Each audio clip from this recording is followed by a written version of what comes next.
Hello बच्चों, कैसे हैं आप सब। स्वागत करता हूं आप सभी का फिर से एक और नई क्लास में। आज के क्लास स्टार्ट करते हैं। जल्दी से सभी दोस्त जो हैं जुड़ जाइए, एक बार क्लियर कर दीजिए वॉइस वगैरह आप सभी को सही आ रहा है, सब प्रॉपर है। तो चलिए आज का क्लास बिना ज़्यादा टाइम वेस्ट किए शुरू करते हैं। तो फर्स्ट क्वेश्चन के साथ 20 क्वेश्चन का जो है वो मेरे भाइयों फर्स्टली आपको बता दूँ 20 क्वेश्चन का क्लास रहेगा। और लास्ट में आप सभी दोस्तों को बताते हुए चलना है कि कितने क्वेश्चन जो हैं आपके 20 आउट ऑफ सही बैठ रहे हैं। ठीक है, नोटबुक लेके बैठिए, नोट्स बनाते चलिएगा। तो हिंदी इंग्लिश दोनों लैंग्वेज में आपको क्वेश्चन जो है वो देखने को मिल जाएंगे। तो बात करते हैं फर्स्ट क्वेश्चन की। यहाँ पे इन्होंने पूछा है कि which of the following Indian classical dance form use various colours on face. इन्होंने पूछा कि वह कौन सा क्लासिकल डांस है जिसमें फेस के ऊपर बहुत से अलग अलग तरह के कलर्स का जो है वो यूज़ किया जाता है। तो ऑप्शंस आपके सामने हैं, हिंदी इंग्लिश दोनों लैंग्वेजेस में हैं। सभी दोस्त जब आप आंसर देते हैं तो कमेंट बॉक्स नीचे खुला रहेगा। ठीक है, तो कमेंट बॉक्स में अपने साथ साथ में आंसर जो है वहाँ पे लिखते जाएं। ठीक है, तो बात की जाए कौन सा वह क्लासिकल डांस है, तो वह रहेगा कथकली। कथकली में जो है बहुत से रंग जो है वो फेस के ऊपर लगाए जाते हैं। और बात की जाए कथकली जो है वो कौन सी स्टेट का है, तो कथकली है केरला का। केरला का एक और आता है, वो आता है मोहिनीअट्टम। मोहिनीअट्टम ऑप्शन डी में जो दिया गया है। ठीक है, ये दो डांस हैं क्लासिकल डांस जो कि केरला से हैं। कई बार इसके ऊपर क्वेश्चन ऐसे बनेगा कि कौन सा ऐसा स्टेट है जिसके दो क्लासिकल डांस हैं, और वो सिर्फ और सिर्फ कौन सा है, केरला जो है बिल्कुल सही आंसर रहेगा। तो चलते हैं नेक्स्ट क्वेश्चन की ओर। आज की क्लास का सेकंड क्वेश्चन क्या कहता है, रामानुजाचार्य जो है, ठीक है, उनका एक स्टैचू बना हुआ है जिसे स्टैचू ऑफ इक्वेलिटी कहा जाता है। रामानुजाचार्य का एक स्टैचू बना है जिसे स्टैचू ऑफ इक्वेलिटी कहा जाता है। क्वेश्चन में पूछा गया कि उसकी लोकेशन बताइए कि वो कहाँ पर लोकेटेड है, कौन सी जगह पे लोकेशन है उसकी। इसके सिवा आता है स्टैचू ऑफ यूनिटी। जल्दी से आप आंसर बताइए कमेंट बॉक्स में, इतनी देर में मैं आपके लिए और क्वेश्चन बनाता हूँ। स्टैचू ऑफ यूनिटी आता है, फिर स्टैचू ऑफ बिलीफ आता है। ठीक है चलिए, तो स्टैचू ऑफ यूनिटी जो है ये किसका है, वल्लभ भाई पटेल का है, जिसकी हाइट जो है 597 फीट की है। और स्टैचू ऑफ बिलीफ जो है ये किसका है, लॉर्ड शिवा का है। लॉर्ड शिवा का स्टैचू है जिसकी हाइट जो है वो 369 है। स्टैचू ऑफ बिलीफ जो है ये कहाँ पर आता है, ये आता है राजस्थान में। सभी दोस्त जो है वो साथ साथ में नोट्स बनाते जाइए ताकि एग्जाम के पहले आपको प्रॉब्लम ना आए, आप जल्दी से जो है क्विक रिवीजन जिसे कहते हैं वो आप कर सकें। और बात की जाए स्टैचू ऑफ यूनिटी की, ये कहाँ आएगा, ये आएगा गुजरात में। ठीक है, गुजरात में ये आएगा। और अभी आते हैं हम अपने क्वेश्चन के ऊपर। स्टैचू ऑफ इक्वेलिटी मेरे भाइयों ये Telangana, option number C Telangana बिल्कुल सही आंसर रहेगा। स्टैचू ऑफ इक्वेलिटी तेलंगाना में लोकेटेड है। बात करते हैं अपने अगले क्वेश्चन की। वुड डिस्पैच करके, जो कि एक ब्रिटिशर्स का टर्म है, ठीक है, वुड डिस्पैच जो कि इस कोर्ट में भेजा गया था कोर्ट ऑफ डायरेक्टर के द्वारा ईस्ट इंडिया कंपनी को 1854 में, जो कि किसके रिलेटेड था, ठीक है, और ये था इंडियन एजुकेशन के रिलेटेड। इंडियन एजुकेशन के रिलेटेड था, जिसमें कि क्या हुआ था कि इंग्लिश जो है, इंग्लिश लैंग्वेज को मीडियम बना दिया जाएगा। जैसे आजकल आप देखते हैं, आपने स्कूल्स में एडमिशन लेना होता है, सबसे पहले पेरेंट्स जो है वो क्या देखते हैं कि स्कूल जो है वो हिंदी मीडियम है कि इंग्लिश मीडियम है। ठीक है ना, तो उसके बेस पे जो है एडमिशन लिया जाता है कि आजकल सभी बच्चे जो हैं, सभी लोग जो हैं प्रेफरेंस दे रहे हैं इंग्लिश को, क्योंकि ट्रेंड ही वैसा चल रहा है। तो ये जो स्टार्टिंग हुई है इस चीज़ की, ये इन्हीं के द्वारा हुई है, जिसे वुड डिस्पैच कहा जाता है, जिसमें कि इंग्लिश जो है इन्होंने मस्ट कर दी थी, कंपल्सरी कर दी थी। यहाँ तक बात क्लियर है। इसे एक और नाम से जाना जाता है, वुड डिस्पैच को एक और नाम से जाना जाता है, इसे जाना जाता है मैग्ना कार्टा के नाम से। मैग्ना कार्टा के नाम से इसे जाना जाता है। ठीक है, क्लियर है। क्वेश्चन देखिए, आपको सभी टाइप के क्वेश्चन जो है मेरे भाइयों एग्जाम के पहले क्लियर हो जाएंगे, कवर हो जाएंगे। अब बात रहेगी आपके ऊपर कि आप क्लास को जो है वो कितना ध्यान से सुनते हैं, कितना ध्यान से पढ़ते हैं, और नोट्स जो है वो मेनली सबसे कैसे बनाते हैं। ठीक है, चलिए नेक्स्ट क्वेश्चन के ऊपर चलते हैं। नेक्स्ट क्वेश्चन क्या कहता है, वावर के ऊपर क्वेश्चन है भाई। ठीक है, मोस्ट इंपॉर्टेंट रहेगा, सभी बच्चे ध्यान से सुनिएगा। ठीक है, यहाँ पे उन्होंने पूछा है कि अगेंस्ट वोम डिड वावर फाइट बैटल ऑफ कानबा। बाबर के 4 युद्ध जो हैं वो मेन रहते हैं, जिनमें बाबर ने लगातार आप कह सकते हैं जीत जो है वो दर्ज की है। ठीक है, तो यहाँ पे बैटल ऑफ कानबा की बात की गई है।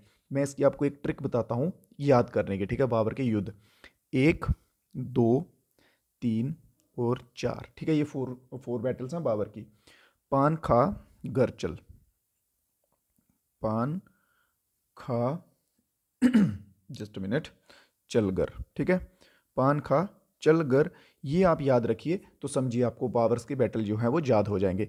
पान पी से पान, पान, पान से क्या हो गया पानीपत, ठीक है, पान से क्या हो गया सबसे पहले आ गई पानीपत।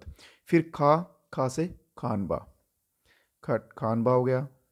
फिर चा, चा से चंदेरी, ठीक है, चंदेरी की बैटल हो गई। फिर उसके बाद गर, गा, जी से हो गया गागरा, ठीक है, गागरा। ये 4 बैटल जो हैं ये सबसे पहली हैं जो कि बाबर के द्वारा लड़ी गई हैं और कंटिन्यू जीती गई हैं, ठीक है। और अगर इनके पीरियड की बात कर ली जाए तो ये इनका टाइम पीरियड जो है वो कौन सा रहेगा, 1526 से स्टार्ट हुई है, ये 27 में हुई है, ये 28 में हुई है, ये 29 में हुई है। यहाँ तक क्लियर है। और बात कर ली जाए किस किस के साथ हुई है, ये हुई है लोदी के साथ, इब्राहिम लोदी के साथ। दूसरी जो है ये हुई है राणा सांगा के साथ, ठीक है, राणा सांगा के साथ। मैं बोल रहा हूँ आपको, बात सुनते जाइएगा क्योंकि यहाँ पे स्पेस कम है तो लिखने में हो रहा है, ठीक है। तो तीसरी जो है, तीसरी हुई है मेडिनेरी के साथ, और फोर्थ जो है ये हुई है अफगान के साथ। क्लियर है, यहाँ तक याद हो गया। ये ट्रिक की मदद से अब आपको क्वेश्चन ये याद नहीं भूलना चाहिए, बस इतना सा याद रखिए, पान खा चल गर, ठीक है।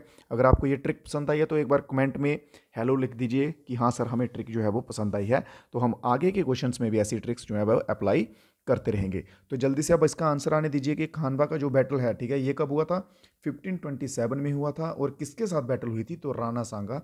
ऑप्शन नंबर बी यहाँ पे हमारा बिल्कुल सही आंसर रहेगा। इसी के साथ बढ़ते हैं अगले क्वेश्चन की ओर। अगला क्वेश्चन क्या कहता है, जस्ट मिनट।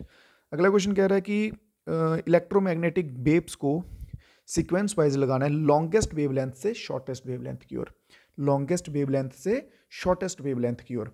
तो नीचे ध्यान दीजिएगा, यहां लिख रहा हूं रेडियो, माइक्रो, ठीक है, रेडियो हो गया, माइक्रो हो गया, इसके बाद आप लिखिए इंफ्रा, इंफ्रा रेडेड होता है, ठीक है।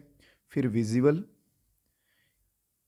फिर विजिबल, विजिबल के बाद यूवी आएगा, फिर एक्स आएगा, एक्स रेज, और फिर आएगा गामा रेज, ठीक है।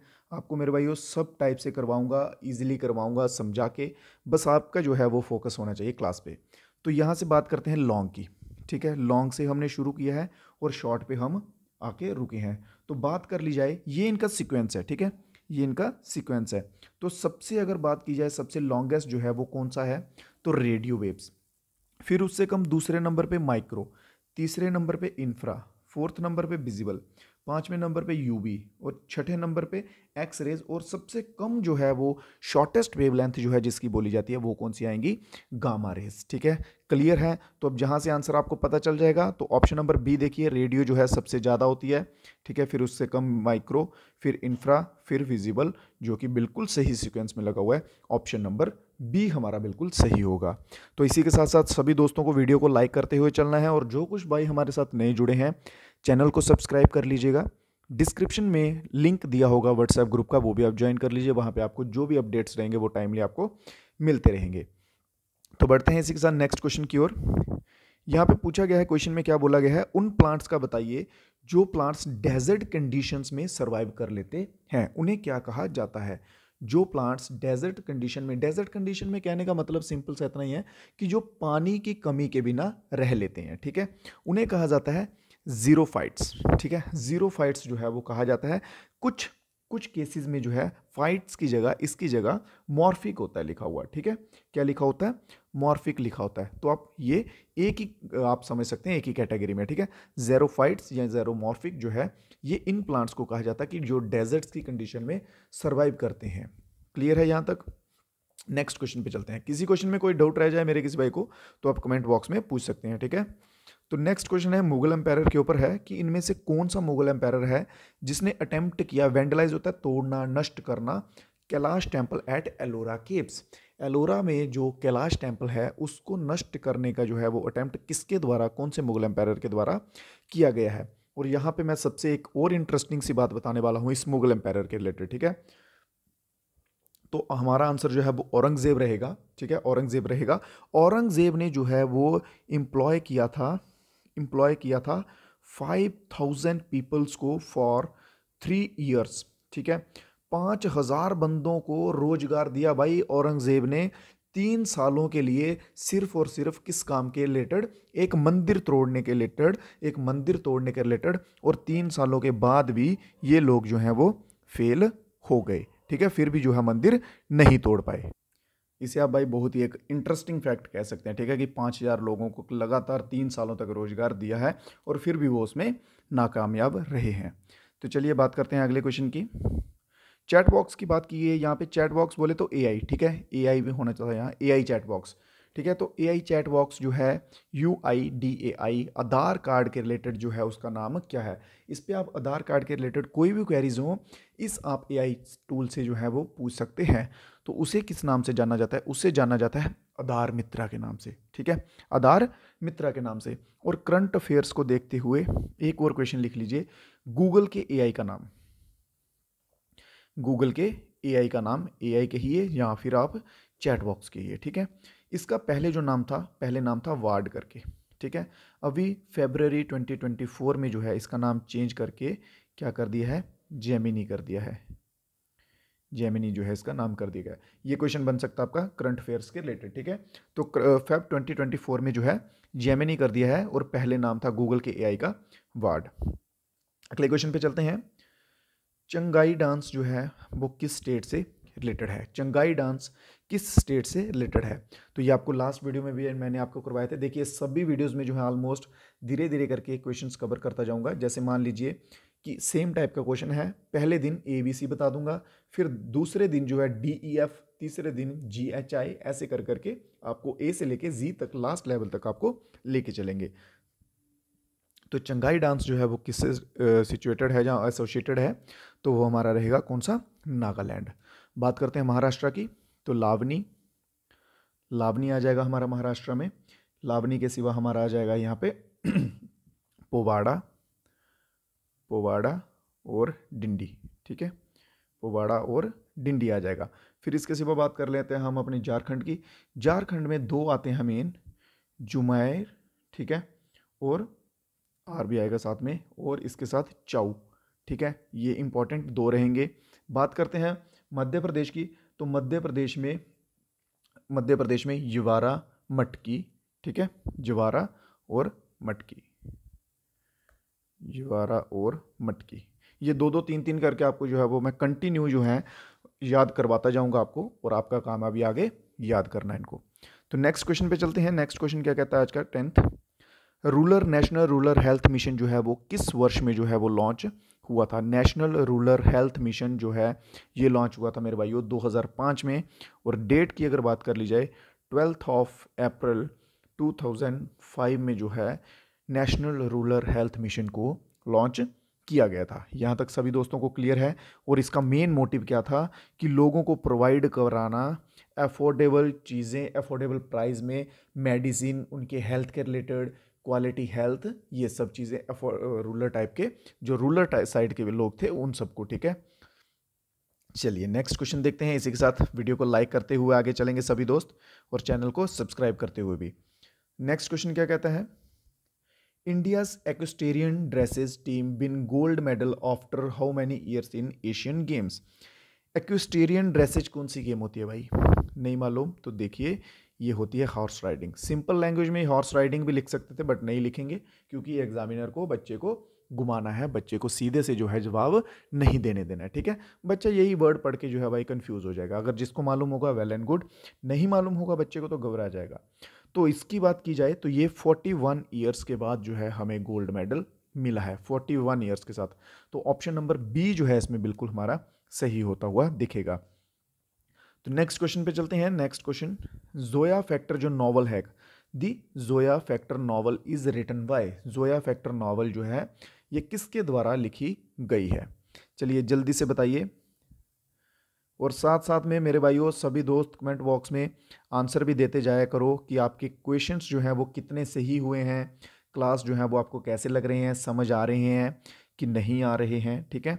वो सभी आपको बताना है क्लास में, ताकि फिर मैं उस हिसाब से जो है क्वेश्चंस का आप कह सकते हैं लेवल जो है वो इंक्रीज़ करूं, डिक्रीज़ करूं, जो भी रहेगा आपके ऊपर, ठीक है।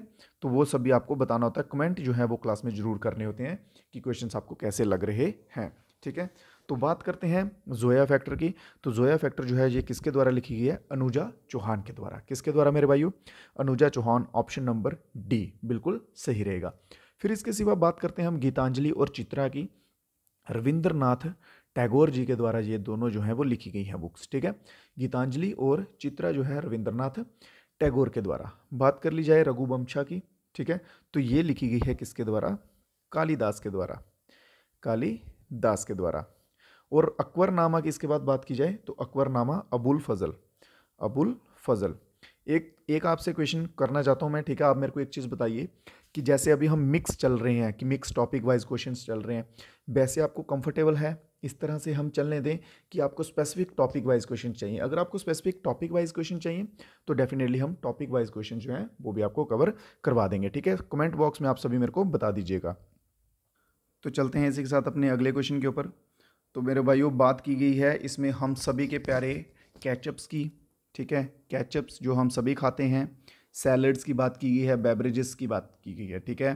तो यहाँ पे बोला क्या गया है कि सोडियम का वह कौन सा सबसे आप कह सकते हैं पॉपुलर वेरियस है जो कि हम इन सभी में डालते हैं, ठीक है। सोडियम डालते हैं सॉसेज में, सैलड्स में, बेवरेजेस में, ठीक है। बेवरेजेस क्या होते हैं? जैसे कोल्ड ड्रिंक हो गया, आइसक्रीम हो गया, ठीक है, ये सभी जो है ये बेवरेजेस में आते हैं। तो सोडियम बेंजोएट जो है, ऑप्शन नंबर डी हमारा बिल्कुल इसमें सही रहेगा। सोडियम बेंजोएट का जो है हम मोस्टली जो है सबसे ज़्यादा यूज़ करते हैं। और ये मोस्टली किन में यूज़ होता है? ये एसिडिक, ठीक है, जो एसिडिक नेचर के होते हैं, एसिडिक फूड कह सकते हैं आप, उनमें ये सोडियम बेंजोएट जो है वो सबसे ज़्यादा यूज़ होता है। तो ऑप्शन नंबर डी यहाँ पे हमारा बिल्कुल सही रहेगा। यहाँ पे बात की गई है क्वेश्चन नंबर 114, जिस जो कि आज की क्लास का 14th नंबर का क्वेश्चन है। तो यहाँ पे लैगून लेक जो है वो कौन सी नहीं है? ये क्वेश्चन सेकंड टाइम रिपीट हो रहा है, ठीक है। तो लोकतक जो है, लोकतक लेक लैगून एक नहीं है। लैगून कौन सी लेक्स होती हैं? लैगून क्या होते हैं? जो कि आप कह सकते हैं एक बैरियर रीफ के द्वारा, एक आइलैंड के द्वारा जो है लेक का एक पार्ट जो है अलग कर दिया जाता है और वो कवरिंग में आ जाता है, उसे कहते हैं लैगून, ठीक है। तो इनमें लोकतक जो है ये नहीं आएगा। तो हम चलते हैं अभी अपने नेक्स्ट क्वेश्चन पे। किसी क्वेश्चन में किसी भाई को कोई डाउट रह जाए तो कमेंट बॉक्स में पूछ लेना, ठीक है। तो यहाँ पे बात की गई है theory seeks to explain why firms prefer FDI over licensing. यहाँ पे आप लाइसेंसिंग कहिए या फिर लाइसेंस की जगह आप इसे कह सकते हैं फ्रेंचाइजी लेना, ठीक है। जैसे फ्रेंचाइजी होती है ना, कि हमारी एक दुकान है वो काफ़ी मशहूर नाम है, जैसे MBA चाय वाला है, वो अपनी फ्रेंचाइजीज देता है आगे 10 लाख 20 लाख जो भी कॉस्टिंग रहती है उनकी, ठीक है। तो उस टाइप का ही होगा ये। तो FDI का क्या मीनिंग होता है? FDI का है फॉरेन डायरेक्ट इन्वेस्टमेंट। यहाँ पे फॉरेन मार्केट के रिलेटेड बात की जा रही है कि फॉरेन मार्केट में FDI को जो है वो प्रेफरेंस क्यों दी जाती है ज़्यादा एज कंपेयर टू लाइसेंसिंग या फिर फ्रेंचाइजी, ठीक है, उसमें फॉरेन मार्केट में एंटर करने के लिए। तो इस थ्योरी को जो है वो क्या कहा जाता है? क्वेश्चन क्लियर है आप सभी को? एक बार फिर से रिपीट कर रहा हूँ, सुनिए। क्वेश्चन में इन्होंने बोला है कि FDI को लाइसेंस से ज़्यादा मान्यता जो है वो क्यों दी जाती है बाहर के फॉरेन के देशों में, ठीक है, फॉरेन मार्केट में, उनकी मार्केट में एंटर करने के लिए। और इस थ्योरी को हम क्या कहते हैं? इस थ्योरी को हम कहते हैं इंटरनेशनलाइजेशन थ्योरी। इंटरनेशनलाइजेशन थ्योरी, जो कि हमारा ऑप्शन नंबर डी बिल्कुल सही आंसर रहेगा। और इसका यूज क्यों किया जाता है? मेनली यूज किया जाता है इसका ट्रांजैक्शन कॉस्ट को मेंटेन करने के लिए, ठीक है। सॉरी, ट्रांजैक्शन नहीं, ट्रांसपोर्टेशन रहेगा यहाँ पे। ट्रांसपोर्टेशन कॉस्ट को मेंटेन करने के लिए इसका यूज जो है वो किया जाता है। क्लियर है यहाँ तक? किसी भाई को कोई डाउट जो है वो नहीं रहना चाहिए, ठीक है। तो लाइक वीडियो को और चैनल को सब्सक्राइब करते हुए आगे बढ़ेंगे आगे की क्लास में। तो नेक्स्ट क्वेश्चन है यीस्ट के रिलेटेड क्वेश्चन है कि yeast produce dash gas during respiration. जिन जिन भाइयों को आंसर मालूम है जल्दी से कमेंट बॉक्स में अपना आंसर आने दीजिए। तो यीस्ट जो है वो कौन सी गैस जो है वो रेस्पिरेशन के दौरान प्रोड्यूस करता है? देखिए यहाँ पे यीस्ट वाला में दो चीज़ें आती हैं, एक आता है एरोबिक और एक आता है एनएरोबिक, ठीक है, ये याद रखिए। एरोबिक होता है जो ऑक्सीजन के साथ रेस्पिरेशन करता है, एनारोबिक होता है विदाउट ऑक्सीजन। इनमें कार्बन डाइऑक्साइड मेन रहेगा, ठीक है, CO2 दोनों में आएगा। एंड एक एक गैस और आती है, एरोबिक में आती है ऑक्सीजन और एनारोबिक में आती है अल्कोहल, ठीक है, याद रखिएगा। अगर पूछ लिया जाए एनारोबिक में कौन सी आएंगी तो कार्बन डाइऑक्साइड और अल्कोहल, एरोबिक में कौन सी आएगी कार्बन डाइऑक्साइड और ऑक्सीजन। तो यहाँ पे पूछा है सिंपल, मेनली जो है वो कौन सी आ रही है, दोनों में जो कॉमन आ रही है वो आ रही है कार्बन डाइऑक्साइड। तो हमारा ऑप्शन नंबर डी जो है इसमें बिल्कुल सही रहेगा। अब कोई बच्चा मेरे से ये सवाल मत कीजिएगा कि सर ऑक्सीजन क्यों नहीं हो सकता, अल्कोहल क्यों नहीं हो सकता, क्योंकि भाई ऑप्शंस में भी नहीं दिया हुआ है, ठीक है, क्लियर। नेक्स्ट क्वेश्चन क्या कहा गया, नेक्स्ट क्वेश्चन को देख लीजिए। इन्होंने कहा कि सिंपल हमें ये पेयर्स को मैच करना और बताना है कि क्या ये सही है। क्या हम स्पेलन को ग्रेवयार्ड ऑफ आरबीसी कहते हैं और ऐसे नोड्स को नेचुरल पेसमेकर ऑफ हार्ट कहते हैं, बिल्कुल सही, ठीक है। स्पेलन को हम ग्रेवयार्ड ऑफ आरबीसी कहते हैं और ऐसे नोड्स को हम नेचुरल पेसमेकर ऑफ हार्ट जो है इसके नाम से जानते हैं, ठीक है। और ऐसे नोड्स को हम सिनो एट्रियल के नाम से भी जानते हैं, ठीक है, सिनो एट्रियल के नाम से भी से हम ऐसे नोड्स को जानते हैं। तो इसमें हमारा आंसर क्या रह जाएगा, बोथ 1 and 2 आर करेक्ट, इनमें दोनों जो है वो बिल्कुल सही है। तो चलिए अगला क्वेश्चन आज का देखते हैं, कैश रिजर्व रेशो। तो कैश रिजर्व रेशो जो है मनी कंट्रोल करता है, सप्लाई जो करता है वो क्वालिटेटिव में आता है कि क्वांटिटेटिव में आता है, ठीक है। Cash reserve ratio is a quantitative tool जो कि कंट्रोल करता है मनी की सप्लाई को, ठीक है। मनी की सप्लाई, मनी का फ्लो, मार्केट में कितनी मनी छोड़नी है, कितनी मनी जो है वो होल्ड पे रखनी है, कितना पैसा कहाँ भेजना है, वो सब चीज़ें जो है वो क्वालिटेटिव टूल के अंदर आती हैं। तो इसमें हमारा आंसर रहेगा ऑप्शन नंबर 1, ओनली ऑप्शन 2 जो कि क्वांटिटेटिव टूल में आएगा। तो चलते हैं हम अपने नेक्स्ट क्वेश्चन पे। बैंक के लिए क्वेश्चन में पूछा गया है, देखिए मैं आपको कई बार क्या करता हूँ कि क्वेश्चन जो है वो सीधा बता देता हूँ पढ़े बिना, ठीक है, क्योंकि उसमें पढ़ने में ज़्यादा टाइम वेस्ट होता है, ठीक है। आप नॉर्मली आराम से पढ़ सकते हैं, तो वो आपको तरीका जो है वो ठीक लगता है कि नहीं, या फिर क्वेश्चन रिपीट करने की ज़रूरत है। अगर आपको क्वेश्चन चाहिए तो आप कमेंट बॉक्स में बता सकते हैं, तो क्वेश्चन भी डेफिनेटली रिपीट हो जाएगा, ठीक है। तो इन्होंने सिंपल पूछा है कि बैंक में भाई मेन लाइबिलिटी जो है वो क्या है, ठीक है। बैंक के लिए मुख्य देनदारी जो है वो किसे माना जाता है, तो मुख्य देनदारी जो माना जाता है वो माना जाता है किसको, डिपॉजिट को, या फिर अगर डिपॉजिट के साथ कैपिटल हो तो उससे भी हम कह सकते हैं ये मुख्य जो है मेनदारी या मेन लाइबिलिटी में काउंट होता है। तो ऑप्शन नंबर ए। अगर डिपॉजिट दिया हुआ है तो फिर कहीं और देखने की ज़रूरत बिल्कुल नहीं है, ठीक है। तो आज की क्लास का लास्ट क्वेश्चन और मोस्ट इंपॉर्टेंट क्वेश्चन, इसको एक्सप्लेन करते हुए हम आगे चलेंगे आज। तो इस क्वेश्चन में पूछा गया which of the following is a type of earthquake wave, इनमें से कौन सी जो है वो अर्थक्वेक की एक प्रकार की वेव है। वेव क्या होती है, तरंगें, ठीक है। तो इनमें से कौन सी जो है एक अर्थक्वेक की टाइप वेव है। तो अर्थक्वेक में दो टाइप्स की होती हैं, देखिए एक पी वेव्स होती हैं और एक एस वेव्स होती हैं। अब ध्यान से सुन लीजिएगा, इसके ऊपर जो है वो क्वेश्चन बनता है, ठीक है। पी वेव्स जो होती हैं ये फास्ट होती हैं, एस वेव्स जो होती हैं ये स्लो होती हैं, ठीक है। पी वेव्स जो हैं ये सभी फॉर्म्स में से निकल जाती हैं, सॉलिड में से, लिक्विड में से, गैस में से, और एस वेव्स जो हैं ये सिर्फ सॉलिड में से जाती हैं। और मोस्ट डिस्ट्रक्टिव वेव, जिनसे ज़्यादा नुकसान होता है, जिनसे बिल्डिंगें टूटती हैं, घर टूटते हैं, ये वो जितना भी ज़्यादा डिस्ट्रक्शन होता है वो कौन सी वेव से होता है, एस वेव से।